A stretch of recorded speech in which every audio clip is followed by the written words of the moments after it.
hiduplah Nabi Isa bersama dengan umat Nabi Muhammad selama 40 tahun. Oh jadi subhanallah.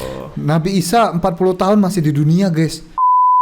Amalatu sebalona hijau dor, hatiku sangat terkacau. Balku tinggal empat, ku pegang merah terang. Assalamualaikum warahmatullahi wabarakatuh. Kembali lagi di Indoreact TV. Nah, kita hari ini mau lanjutkan reaction ceramah dari Ustadz yang mantap juga satu ini ya, Ustadz Wadi Anwar. Kemarin sempat aku reaction beberapa kali video ceramah Ustadz Wadi Anwar. Nah, sekarang kita reaction lagi dengan tema atau pembahasan dan kajian yang berbeda, guys. Tapi masih berhubungan dengan Dajjal ya. Memang kalau membahas masalah Dajjal ini menarik banget. Kenapa? Karena mungkin kita ini sudah di penghujung zaman yang sebentar lagi Dajjal akan muncul, guys ya. So ini dia videonya. Nah, ini dia sudah diupload di Taman Surga Awak 5 bulan yang lalu. Judulnya adalah Menggeletar Tubuh Dajjal Bila Bertentang Mata dengan Nabi Isa, Besin, Ustadz Wadi Anwar. Jadi ceritanya itu kan kalau nggak salah sih, kalau nggak silap ya, Dajjal akan dibunuh oleh Nabi Isa ya. Jadi sebelum dibunuh dia bertatap-tatapan itu langsung menggeletar mungkin ya Dajjal itu ya. Jadi kita akan lihat video yang satu ini. Nah, tapi sebelumnya untuk kalian yang tertinggal atau terlewatkan reaction aku untuk ceramah-ceramah Ustadz best di Malaysia, silahkan cek description box di bawah, sudah ada link playlist lengkapnya. Kalian bisa langsung klik di sana dan langsung lengkap reaction aku ya. So, langsung aja kita lihat video yang satu ini dari Ustadz Wadi Anwar. Yuk. Indoreact. Fitnah Dajjal, antara fitnah kekeliruan Dajjal, selain daripada dia turunkan hujan, hidupkan orang, keluarkan kemewahan semua ni. Tuan, ada satu tempat ketika dia berjalan, kata Rasulullah, akan mengikori dia dua orang malaikat rupa bentuk manusia. Oh, ini baru tahu aku ini. Belum pernah aku dengar. Hadis ni riwayat Imam Ahmad. Okey. Dalam Musnad. Dua orang malaikat ni tuan-tuan, kalau dia turun ke bumi untuk buat tugas, dia akan berupa dengan rupa manusia. Oh. Bila dia perlu buat sesuatu tugas. Okey. Rasulullah sebut ada dua orang malaikat yang turun dengan rupa manusia dan mereka menyerupai rupa dua nabi. Hah? Kalau kalian nak, aku boleh sebutkan nama nabi itu dan nama ayah mereka berdua. Siapa nabi siapa, guys? Tuan-tuan, ni apa dia? Ni mukjizat Rasulullah. Ini mukjizat Rasulullah. Allah tunjuk ke Nabi siapa dua orang yang akan ikut Dajjal tu. Bukan pembantu Dajjal, tetapi sebagai fitnah. Tuan-tuan sekalian, bila Dajjal sampai satu tempat, Dajjal akan kata, alastu bi rabbikum. Apa itu? Sampai je satu tempat, dia kata, akulah Tuhan kamu semua. Akulah Tuhan kamu. Okey. Bukankah kekuatan aku menghidupkan dan mematikan orang? Dan dia sebut kepakaran dia yang paling tinggi, menghidupkan si mati. Iya. Itu kepakaran dia yang paling tinggi. Paling hebat. Nak buat emas apa semua ni? Ilmu ya. Bila Dajjal kata, bukankah aku Tuhan kamu, aku yang boleh menghidupkan, mematikan orang? Malaikat yang sebelah kanan ni kata, kadzabta, kamu menipu. Oh. Ketika malaikat sebelah kanan kata, kamu menipu wahai Dajjal, seorang pun tak dengar ayat tu. Yang ramai tu seorang pun tak dengar. Oh gitu. Kemudian malaikat yang sebelah kiri pun berkata, benar ucapan kamu. Dia kata kat kawan dia, malaikat ni. Oh, okey. Ketika malaikat di sebelah kiri kata, benar ucapan kamu, semua orang dengar. Oh. Maka kesemua ketika itu menyangka yang si orang soleh ni, dia membenarkan ucapan Dajjal. Oh, keliru ya, timbul fitnah jadinya ya. Si malaikat yang tadi tuh nggak kedengaran suaranya oleh orang-orang, tapi pas malaikat satunya ngomong kamu benar, baru kedengaran, dikiranya itu membenarkan Dajjal, padahal dia membenarkan teman malaikatnya tadi. Timbul fitnah jadinya. Orang Islam lain yang beriman, pemilik iman sejati, adakah terkeliru juga? Tidak. Sebab apa? Bila dia tengok, nampak dah di dahi kafara. Ya, kafaro ya di sini. Itu Dajjal. Yang lain nampak, yang lain tak nampak. Sebab tu mereka terkeliru. Sebab tu si fasik dan munafik tidak selamat dengan fitnah ni. Tuan-tuan bayangkan tengok, bila Nabi sebut fasik dan munafik tak selamat dengan fitnah Dajjal di Malaysia ni tuan-tuan, fasik dan munafik, orang yang meninggalkan solat dengan sengaja, hukumnya jadi fasik. Oh. Orang yang meninggalkan sholat itu Satu hukumnya fasik, dosa guys. tu pun sudah berapa ramai fasik yang berada di bumi kita ni. Wah, satu aku dosa. juga guys, fasik juga aku berarti guys. Meninggalkan sholat kadang-kadang. Belum lagi dosa zina yang berlaku Nah, setiap zina. berapa minit, setiap berapa saat, bahkan di bumi Malaysia ni. Iya. Belum lagi yang nombor ekor, Nomor rekor, menjudi. iya, berjudi.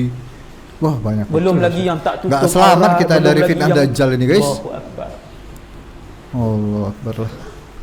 Dajjal sampai di satu tempat lain, kata Nabi. Dajjal jumpa orang.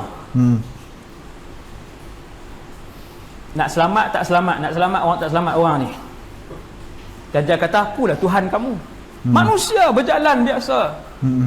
Cumanya kata Rasulullah, antara tanda lain pada bentuk mukanya ialah mata Matanya. kanannya buta, Buta. dan dia hanya melihat dengan mata. Kalau kamu boleh hidupkan kedua-duanya, maka datanglah 2 ekor syaitan Dua berupa ekor dengan syaitan. rupa paras ibu dan ayah lelaki ni. Spesifik datang. Wah, datang. Fayaqulan, kedua ibu dan ayah ni yang palsu ni cakap, hak munyamar cakap fayaqulan. Kata Rasulullah, kedua-dua ni cakap, ya bunai itba'hu fa innahu rabbuk. Alung, bacaan hari ni lah, panggilan hari ni. Ya. Angah, ni mak dengan ayah ni kata, abang ikut laki ni, dia Tuhan abang. Ya pasti ya Nabi beriman. kata fayatba'uhu, maka anak tadi pun ikut si Dajjal ni. Dia kata, ya, kamulah Tuhan. Ini pasti ngikut Tuan lah nak guys. fitnah sampai macam tu. Gila fitnahnya. Mendahsyat fitnah Akhirnya Dajjal. ramailah yang ikut dia. Nabi kata ramainya di setiap kampung bila dia pergi ni, ramainya yang ikut dia. Kata Nabi, seperti mana kalian melihat kumpulan lebah yang mengikuti kaum, yang mengikuti ketuanya. Ikut. Tak ke mana dah, gila. ikut. Saking ramainya. Hari ni RM500 pun orang sanggup judi. Betul. Dajjal bagi emas. Lagi ya. Betul. Pasti ngikut Lagi semua. memang orang ikut. Ikut. Tuan-tuan yang dirahmati Allah sekalian, akhirnya penutup. Habis dah tuan-tuan. Waktu tu siapa yang hidup zaman tu? Tak sanggup lah tuan-tuan. 5-6 perkara yang saya sebut tadi ni. Tak sanggup lah nak hidup zaman tu. Betul. Bolehkah satu persatu kita nak hadapi? Pasti nggak bisa kita hadapi guys. Akhirnya Itu terlalu berat fitnah Dajjal dia Dajjal. pergi ke Syria, Syam ataupun ke Kecuali kalau kita memang imannya sudah tebal banget, sudah ya level keimanan kita sudah tinggi banget gitu. Insya Allah bisa kita menepis atau melawan fitnah-fitnah Dajjal. Tapi kalau masih kayak aku gitu, masih banyak dosa, masih banyak salah, sholat aja masih belum full gitu kan, pasti ya tergoyah juga imannya guys ya. Baitul Maqdis, 2 tempat ni. Salah satu sebab ada 2 hadis, dua-dua sahih. Dikepung tentera Imam Mahdi. Yang ini Imam Mahdi. Nah ini sudah Imam Mahdi. Tajuk Ya. Imam Mahdi tuan-tuan tak dengar kan? Ini satu benda yang berita gembira kepada umat ini. Berita yang boleh menyejukkan hati kita. Tadi kedatangan Dajjal, ada satu berita yang boleh menyejukkan kita, menyeronokkan kita, membuatkan kita tak sabar-sabar menanti zaman itu. Ialah ketika Dajjal mengepung Imam Mahdi dan tentera-tenteranya, mereka tetap mengerjakan solat. Tentera Imam Mahdi tak mengerjakan solat. Satu riwayat kata subuh. Imam Mahdi dah berdiri di depan, yang lain sudah pun buat saf, Allahu Akbar. Takbiratul ihram telah pun diangkat. Ketika saf belakang belum mengangkat takbiratul ihram, ketika itulah mereka mendengar suara. 2 orang malaikat dengan tubuh dan rupa yang asal bersayap, bersayap. sedang membawa turun Nabi Isa alaihi salam. Subhanallah. Rasul tuan-tuan, Rasul turun zaman akhir zaman.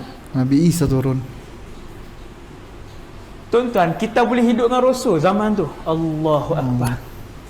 Rasul ini pula bukan calang-calang Rasul, dia ulul azmi. Betul. Rasul Dia yang tempat yang keempat. iya betul. Di kalangan makhluk Allah yang bernama manusia, Nabi Isa ni berada pada tempat yang keempat. Selepas Nabi Muhammad, Nabi Ibrahim, Nabi Musa, ranking keempat adalah Nabi Isa AS. inilah yang akan turun di akhir zaman nanti. Tuan-tuan bayangkan rupa dia, akhlak dia, ibadat dia. Hak ni yang berita gembira ni. Jadi dibawa Ini sama berita malaikat turunnya guys. Dia pakai sayap ternyata malaikat. Tuan, Nabi Isa turun. Tangan kanannya di atas sayap, tangan kirinya dia letakkan di atas sayap.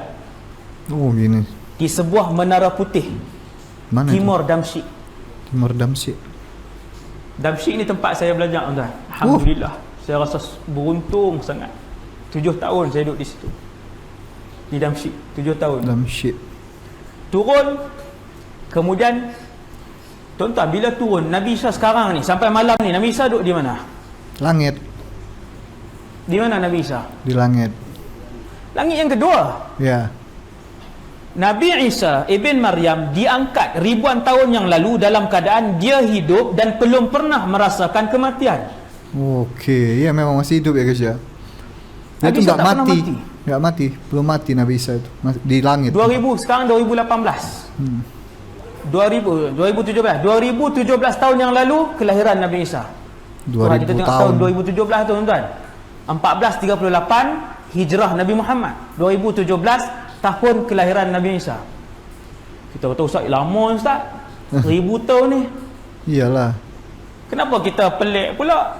Nabi Nuh umur Ya berapa? ribu-ribuan juga Nabi Nuh. Kan ribu-ribu zaman tu. Nabi Adam ribu-ribuan. Nabi Isa sampailah malam ini Nabi Isa berada pada langit yang Dua. kedua. Dia turun. Tuan-tuan, apa Nabi Isa buat turun-turun? Mandi dulu ke, tanya makan di mana, nak sarapan apa pagi ni? Tanya makan. Subhanallah. Turun terus masuk saf untuk solat. Oh langsung solat. Ha ni, solat. Terus masuk saf dan solat. Ramai orang sebut Qaddim Nabi Allah, Ruh Allah. Qaddim ni maksudnya ke depan. Wahai Nabi Allah, ke depan. Ke depan jadi imam lah. Ketika itu Imam Mahdi berundur ke belakang. Nabi Isa pegang bahu dia di belakang tu. Ni hadis ni tuan. Nabi Isa tahan bahu dia. Nabi Isa kata, Nabi Isa sebut, solat ini diiqamahkan untuk kamu dan umat ini dimuliakan oleh Allah Subhanahu wa taala. Dia menjadi imam kepada sebahagian yang lain. Mulianya umat Nabi Muhammad. Iya mulia betul ya. Seorang rasul turun walaupun bukan sebagai seorang pembawa risalah, tetapi ketika seorang rasul turun masih lagi umat Nabi Muhammad yang menjadi imam. Betul. Dia Imam masih Mahdi. dia serahkan kepada Habis Imam solat, Mahdi. tuan-tuan sekalian, habis semayang, Nabi. habis semayang, Padahal Nabi loh guys. Nabi Isa pun bangun. Rasul itu. Imam Mahdi menyerahkan khilafah pada Nabi Isa. Serah inilah jawatan pemimpin tertinggi lah umat Islam pada Nabi Isa. Nabi Isa pun berjalan. Dia buka satu pintu masjid. Betul-betul di depan dia Dajjal dan juga di belakang tu adalah tentera-tentera. Oh langsung Dajjal. bertatap muka guys sama Dajjal. Seawal melihat Dajjal, seawal melihat Nabi Isa, bergegarlah seluruh tubuh Dajjal. Bergegar. Tentera kafir Takut banget yang dia. menghidu nafas Nabi Isa akan mati. Wih, Hidu nafas dia. menghirup napas Nabi saja mati. Tentara kafir. Maka bertempiaranlah lari. Tak tahulah berapa banyak tentera waktu tu. Daripada Syam, Syria ni, mereka akan lari menuju ke Palestin. Di sana akan berlaku pertempuran. Tetapi tak bertempur pun. Nabi Isa AS dengan caci baki tentera Imam Mahdi pergi sampai ke Palestin. Sebelah tuan-tuan, Syria Palestin sebelah-sebelah aja.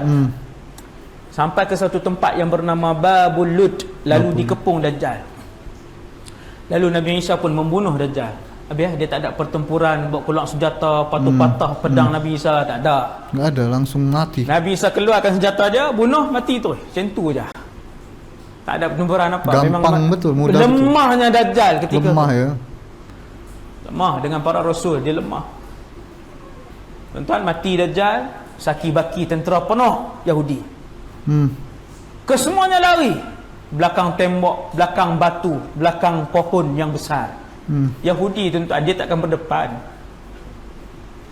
Waktu saya belajar di Syria dulu, saya dah himpunkan video-video pertempuran antara tentera Palestin, orang bukan tentera, Orang biasa. orang kampung di Palestin dengan tentera Israel.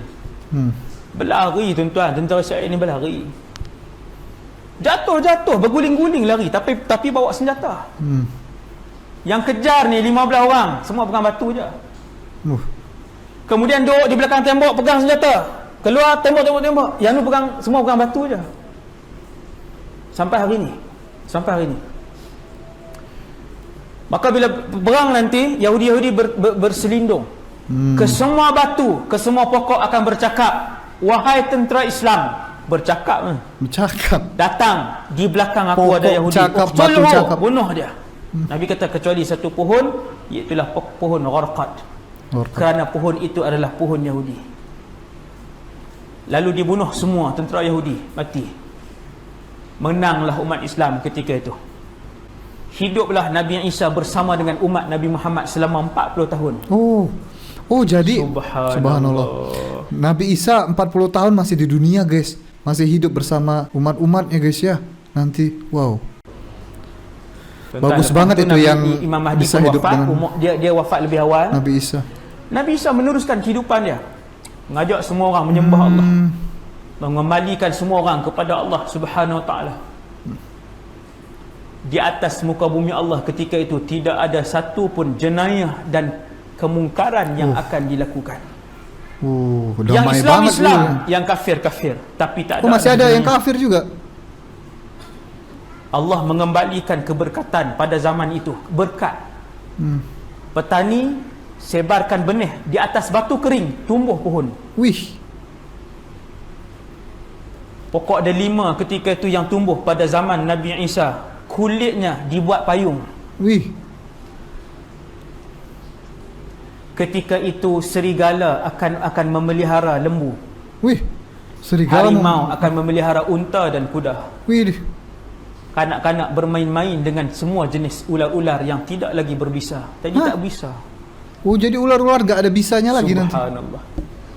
Waktu itulah tuan-tuan yang dirahmati Allah sekalian, tidak ada lagi kemungkaran, maksiat, bumi penuh dengan keamanan. Hak inilah satu suasana yang kita semua rasa. Tadi datang Dajjal, kita jadi sempit dada. Betul. Rupanya selepas Dajjal mati tu, Nabi Isa, bumi akan menikmati buat kali pertamanya keseluruhan jenis keberkatan yang ada di atas muka bumi Allah. Tak ada orang miskin tuan. Subhanallah.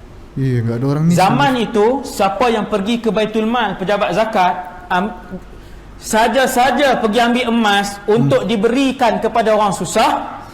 Nabi kata dia pergi ambil emas, nak bagi kepada orang susah, kemudian tak jumpa. Akhirnya dia pun nak kembalikan emas tu di Baitul Mal. Tak jumpa karena orang kaya semua, guys. Tak terima dah emas ni. Hak mana yang dah diambil mesti pergi cari untuk diberikan. Allahu Rabb. Kaya semua sudah. Sampai tak ada. Sampai gak ada orang miskin ya. Tuan, zaman itulah tuan. Makmurnya banget. Zaman kemasyhuran itulah, ketenangan itulah, keberkatan 40 itulah yang tahun, dinantikan oleh juga semua manusia yang hidup pada ketika itu. Tapi nak kena tempuh satu masa yang susah, masa iaitu Dajjal dulu, masa pasal kemunculan Dajjal. Saya rasa sekadar tu dulu insya-Allah. Ceramah untuk malam ni sejam setengah tu. Tuan-tuan. Tuan-tuan duk nganga macam nak lagi kan. Okey. Habislah Dajjal matilah.